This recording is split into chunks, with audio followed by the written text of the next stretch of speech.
um grave acidente que levou o carro de Ingrid Lopes a capotar 5 vezes.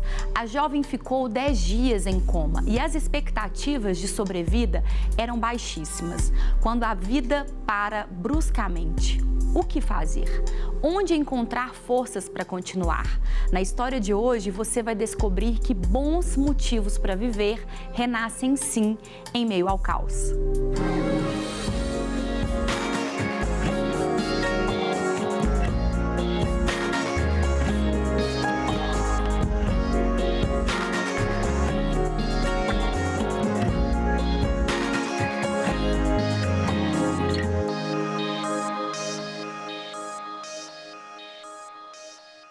No olho do furacão, no meio do caos, parece impossível haver esperança, mas existe sim, e você vai ver e ouvir na história de hoje da Ingrid Lopes.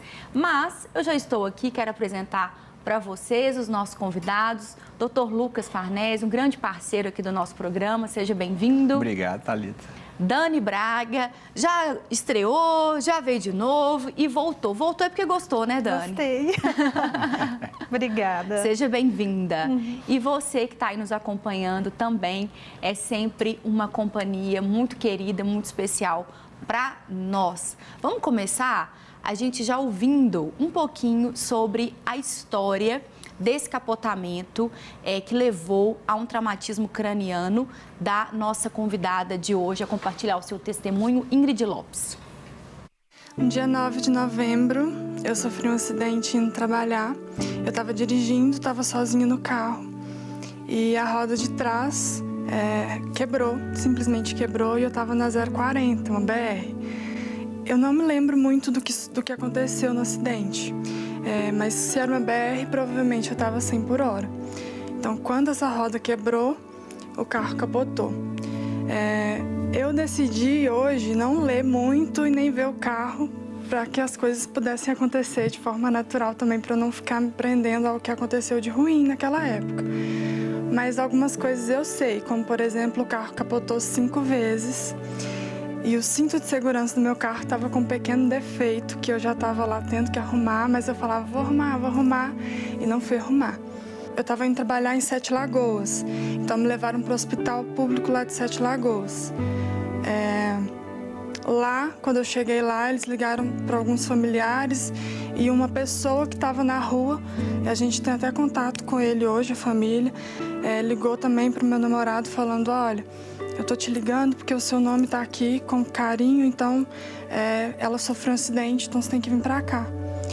Chegando lá, no boletim de ocorrência estava escrito traumatismo craniano grave. Então, pelo que ele me fala, meu namorado Cássio fala que minha cabeça estava por volta desse tamanho.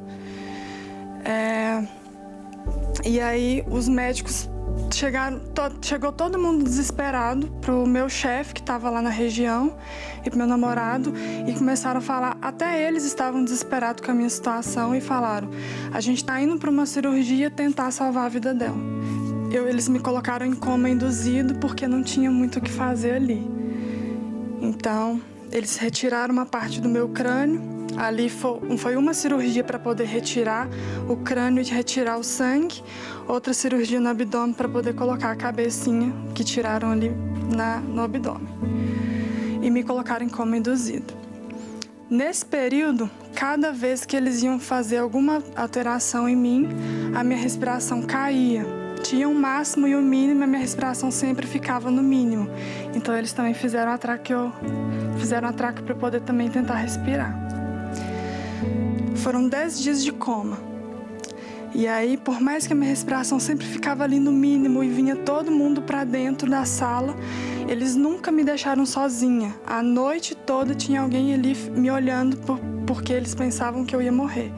Falaram até que não ia conseguir me salvar. Tinha quebrado meu nariz, meu maxilar também. E eles viraram para o meu pai, que chegou também na região com meu namorado, e falaram, vamos tentar fazer uma cirurgia porque nariz e maxilar está acabado. Foi o meu chefe, o meu pai e o meu namorado para dentro de um quarto de hotel orarem por mim. Ficaram lá os 3 orando. Quando eles voltaram para lá, os médicos falaram, olha, não sei por que, nem me pergunte. Não precisa mais fazer cirurgia porque tá tudo bem com a maxilar e o nariz.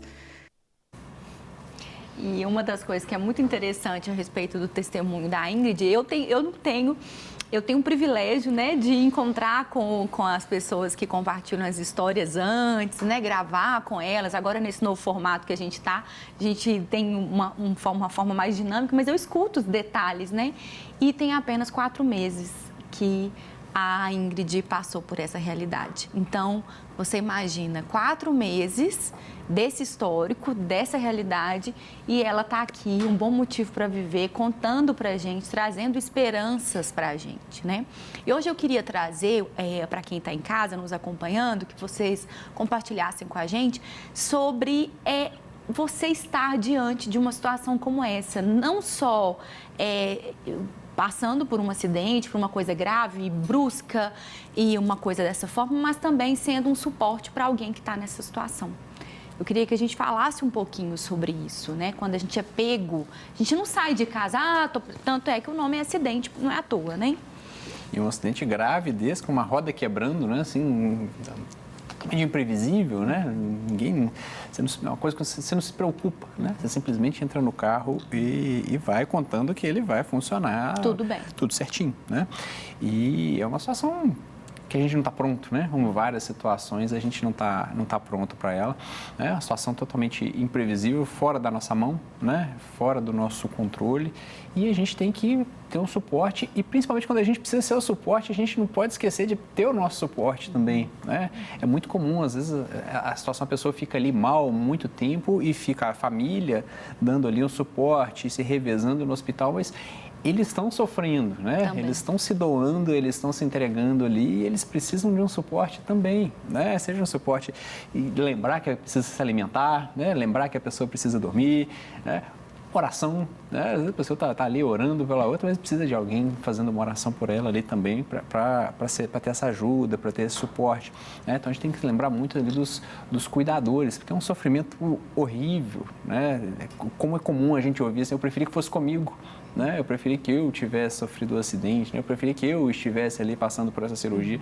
Como é comum, né? A gente vê as pessoas relatando isso sobre as pessoas que elas amam, né? Que é um momento de terrível angústia, né? É um imprevisível, a gente sabe racionalmente que a gente vai morrer, né? A gente sabe racionalmente que todo mundo vai morrer, que as pessoas que a gente ama vão morrer. Que a gente está morrendo, né? A gente não sente, né? A gente não sente que a gente vai morrer, né? A gente não tem essa sensação. E quando vem esse confronto, fala, pode ser que vai acontecer e pode ser que aconteça daqui a pouco, né? Isso é uma angústia terrível, né? Isso é uma dor enorme, a pessoa entra numa desorientação que ela não consegue nem explicar o que está acontecendo na cabeça dela. Uma coisa interessante também sobre a Ingrid é que essa é uma das histórias, né, de transformações, de experiências dela com Deus. Ela tem muitas histórias de ver realmente, né, milagres no processo, como 10 dias de coma e tudo mais, e milagres também como esse, de eles entrarem para um quarto de hotel, orar e ela ter esse milagre, né? Porque ela ia ter que fazer uma cirurgia, ela já fez algumas, e ela ia ter que fazer mais uma e correr mais um risco também, né? Daqui a pouquinho, você fala um pouquinho pra gente, Dani, eu vou pedir só pra gente poder assistir um pouquinho mais sobre esse processo pós-coma e tudo mais. Vamos conferir. Sim. Passou os 10 dias, quando eu acordei, por mais que tivesse tudo assim, confuso, o que eu sabia falar era, eu preciso trabalhar. Então eu acordei bem. Enquanto todo mundo pensava, ela teve traumatismo craniano, não vai lembrar de ninguém, não vai saber andar, não vai saber falar, não vai lembrar de trabalho, não vai lembrar de nada. Eu me lembrei que eu estava indo trabalhar. Não lembrei do acidente, mas lembrei que eu estava indo trabalhar. Vi o meu namorado, lembrei do meu namorado. Vi o meu pai, lembrei do meu pai. Vi as minhas amigas, lembrei das minhas amigas, lembrei de todo mundo. Tudo que aconteceu ali, de ruim, assim, do acidente, das memórias que eu poderia ter de ruim ali, eu não lembro, mas as coisas boas eu lembro. Mas eu não lembrava do acidente. Aí o meu pai pediu para tirar uma foto comigo. Quando eu tirei a foto, eu vi que tinha alguma coisa acontecendo. E por isso que eu estava ali. E aí, quando eu vi que tinha alguma coisa estranha, eu falei, fiquei olhando para o céu, assim, pro teto e pensando, o que será que aconteceu? O que está acontecendo que eu tô aqui? O que está acontecendo? E aí, quando isso aconteceu, eu perguntei pro meu namorado, falei, por que eu tô assim? Por que eu tô aqui? E ele falava, você sofreu um acidente. Você sofreu um acidente. Eu falei, quanto tempo? Ele já tem 10 dias que você tá aqui em coma. Quando ele falou isso, enquanto todo mundo ficava olhando para mim assim com cara assustada, a única coisa que tinha em mim era paz. Uma paz que excede todo entendimento. A paz de Deus mesmo, que excede todo entendimento. A mesma paz que está aqui até agora, que excede todo entendimento. Gente, é uma paz que, assim, eu emociono. Eu emociono com todas as histórias, vocês já estão acostumados já, né? Mas é delicioso ficar do lado da Ingrid. Eu tive a oportunidade de conhecê-la no dia da gravação, eu não conhecia, né? Antes. E, assim, que menina abençoada, que leveza, que coisa gostosa, né? De estar perto de uma pessoa. E doutor Lucas, o que realmente, né, poderia ter resultado ali? O que quer dizer? Ela teve um traumatismo craniano, é um trauma legal, mas o que ela realmente poderia ter tido? O grande problema do traumatismo craniano é perda de neurônio, né? É perda de neurônio e neurônio não regenera. Né? Perdeu o neurônio, perdeu e acabou. Né? Tá esclarecendo para as pessoas, ela falou que teve uma cirurgia na barriga, né? O que é? Isso. Ela até explica um pouquinho mais na frente. É bom que você já adianta pra gente. Conta aí sobre isso. Ela bate a cabeça, né? Se a gente bater o braço, a gente tem um inchaço no braço, né? E tá tudo bem. Só que quando a gente bate a cabeça, se o cérebro inchar, ele não tem muito espaço, né? Ele vai começar a comprimir os neurônios todos e sai morrendo o neurônio por falta de espaço, por compressão. Então, faça uma cirurgia, tira um pedaço do crânio. Não pode deixar ele em cima da mesa, né? Senão ele vai morrer, ele vai infeccionar todo. Então, guarda-se no abdômen, né? Abre a barriga, deixa ele ali, sendo nutrido, tem sangue, recebendo ali para ele se manter vivo. Depois que descomprimir o cérebro, coloca ali de novo o pedaço do crânio. E ela contando, parece uma naturalidade, uma coisa assim, né? Eu saí aqui, sofri um acidente, eu tirei uma parte daqui, eu coloquei ali, usa a cabecinha na barriga, né? Achei legal a gente falar com a gente ri porque, graças a Deus, né? Depois que passa, a gente faz o quê? A gente ri. É assim que a gente faz. Levar com bom humor, né? E o problema é esse, né? Morreu uma parte cerebral, não volta mais, né? Ela provavelmente teve um socorro rápido, né? Já entrou em cirurgia ali no mesmo dia, graças a Deus. Ela contou, né, que passou, né? Um jovem logo na sequência. Sim, então ela já teve ali um socorro mais imediato. Então o grande risco é esse, é morte neuronal, né? Morte de neurônio e a parte que morreu, a função fica prejudicada. Por isso que a expectativa é que ela realmente não se lembrasse de muita coisa e tal, né? Ela só teve essa consciência do que aconteceu depois que ela viu a foto dela realmente, né? Que você imagina um acidente. E ela conta, né, no primeiro depoimento dela, sobre um pequeno defeito no cinto de segurança. Eu queria que a gente voltasse a falar sobre isso, porque ela poderia ter omitido essa parte. Né? Porque a gente tem uma mania de enfeitar as nossas histórias. Normalmente, como que a gente enfeita as nossas histórias? A gente tira a parte que nos compromete. A gente tira a parte que nos torna assumidamente irresponsáveis pelas nossas coisas, né? E aqui a gente fala com muita leveza porque ela compartilhou com a gente, ela falou, e para que sirva como um alerta para a gente. Os sinais, eles estão a todo tempo, né, Dani? É sinais de que a nossa saúde mental não está boa, sinal de que o nosso carro não tá legal, sinais o tempo todo. Não é um tanque que encheu, assim, de repente explodiu, não é verdade? Isso. E os sinais estão ali e a gente fala, depois eu vou resolver. Né? Eu não posso agora e depois eu resolvo. E aí esse depois pode se tornar, né, uma consequência pior. Né? Então, quando você notar que algo precisa ser consertado, algo não está legal, algo está diferente, então parar, prestar atenção, né? Uma atenção plena ali para o que está acontecendo. E o que eu posso resolver aqui agora? Gostei muito disso, uma atenção plena, né? Atenção plena. Porque às vezes a gente tem uma atenção, mas ela está tão tão difundido em tantas coisas que a gente fala, casa, é cachorro, é menino, é não sei o quê, é aquela coisa toda. E aí a gente vai deixando. E são sinais de alerta e que precisam ser resguardados por causa da nossa segurança, né? Sim. É a nossa segurança integral, né? Sim. A gente falou a ilusão da imortalidade. Eu só vou ali, já vou todo dia mesmo, né? O que tem se o cinto se tá aqui ruim, né? Na minha época nem usava cinto. Nem usava, né? A gente viajava com 8 pessoas no né? cinto, 3 pessoas no mesmo cinto ali, abraçado com o cinto que pegava. As frases que a gente usa para justificar as coisas, né? E a gente Isso é muito exagerado, vida, né? muito exagerada. E a gente pode extrapolar isso para a nossa vida, né? Eu só não estou dormindo, né? Eu só estou chegando em casa cansado, né? Eu só estou desanimado de trabalhar, né? A gente vai, esses pequenos defeitinhos, né? Quando a gente vai empurrando e às vezes vira uma coisa maior, mas podia ser prevenida ali com uma atenção para uma coisinha pequena que estava acontecendo, né? Uma bobeirinha ali que estava acontecendo. Então, o corpo ele vai avisando às vezes, né? As situações elas vão avisando. A gente não precisa esperar capotar, né? Para a gente tomar uma providência. Né? Sensacional. É capotar em todos os sentidos, âmbitos, né? Em todos os sentidos, de verdade figurado que eu estou querendo falar aqui. Sensacional, doutor Lucas. E a gente veio de períodos, né? De muita tensão, de muito estresse, de muito isolamento, de mudança no nosso comportamento, na nossa rotina, na nossa forma de viver, né? Então, é retomar realmente um check-up, uma análise, né? Ver como é que estão os exames, buscar, porque os sinais eu falo que eles já não estão mais baixinhos, não. Eles estão gritando muito alto, porque é tanta coisa que ficou, né? A gente foi falando assim, não, eu tenho outras coisas mais importantes para pensar agora, depois eu olho isso, depois eu olho aquilo, e aí a gente agora tem... O pastor Márcio, ele fala uma frase que eu gosto muito, que ele fala que a gente não tropeça nas grandes montanhas, né? A gente tropeça realmente nas pedrinhas pelo caminho, né? No dia a dia, ali, nas coisinhas pequenininhas. Então, os pequenos sinais, né? Os pequenos alertas. Vamos ver mais um pouquinho do que a Ingrid compartilha com a gente. Foram 5 cirurgias nesses 4 meses. Foi a cirurgia primária de quando eu cheguei lá no hospital. E a gente pegou essa parte do crânio que foi tirada e colocou no abdômen.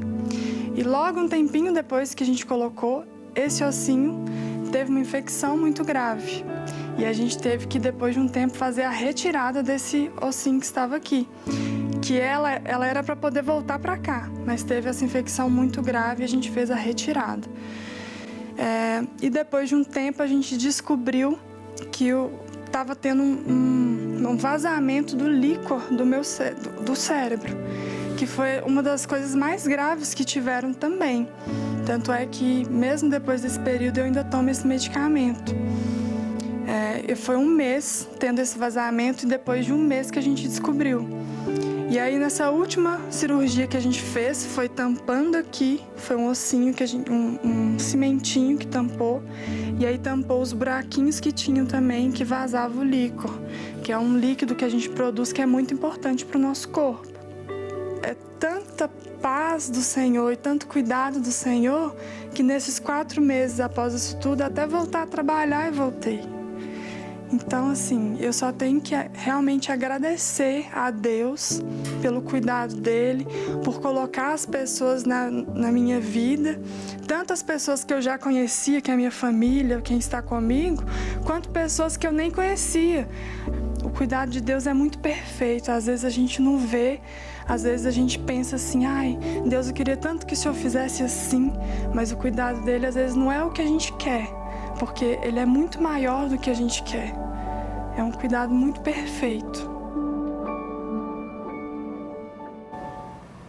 É um cuidado muito perfeito mesmo e dá vontade de abraçar ela, não dá? Amassar a cara dela. Ela é uma pessoa deliciosa. Eu tive essa alegria de conhecê-la, de gravar com ela. Eu queria, Dani e doutor Lucas, que vocês falassem um pouquinho, porque mesmo depois de tudo isso, tem gente que consegue ainda... vou falar o contrário, que não consegue desenvolver a gratidão. Que a pessoa ainda fica focada na parte do copo vazio. Ah, mas o meu cabelo eu tive que raspar. Ah, mas agora eu tenho uma cicatriz. Ah, mas agora... Sabe, a Ingrid, com os processos dela, da caminhada dela com Jesus, ela só vendo a alegria, ela só vendo a gratidão, só vendo a parte do copo que está cheio, não importa se é até a metade, se é um tanto e tal. Como que a gente faz para a gente desenvolver essa gratidão? Como que a gente faz para a gente poder desenvolver essa arte, né? De sermos gratos em qualquer situação, de vermos as coisas boas. A gente olha no espelho, acorda de manhã, mas meu cabelo está com 3 fios assim para cima, o mundo acabou. Ah, eu engordei, eu tô feia, eu tô isso. Eu falo porque eu sou mulher, eu sou gente, eu sou humana. A gente tem umas coisas doidas. Às vezes você acorda bem, você tá maravilhosa, você tá achando tudo incrível. Você entra no Instagram e você viu a outra e fala assim, não, mas essa aqui tá muito magra. Olha como que ela tá maravilhosa, mas ela ganhou neném agora há pouco. Mas ela não era pra ela estar assim. Aí você já começa uma loucura. É um trem doido que a gente está vivendo. Ou às vezes você não está vivendo, não. É só eu mesmo. Então, conta pra gente. Como é que a gente pode fazer? Sim, pegando isso que você falou, da comparação, né?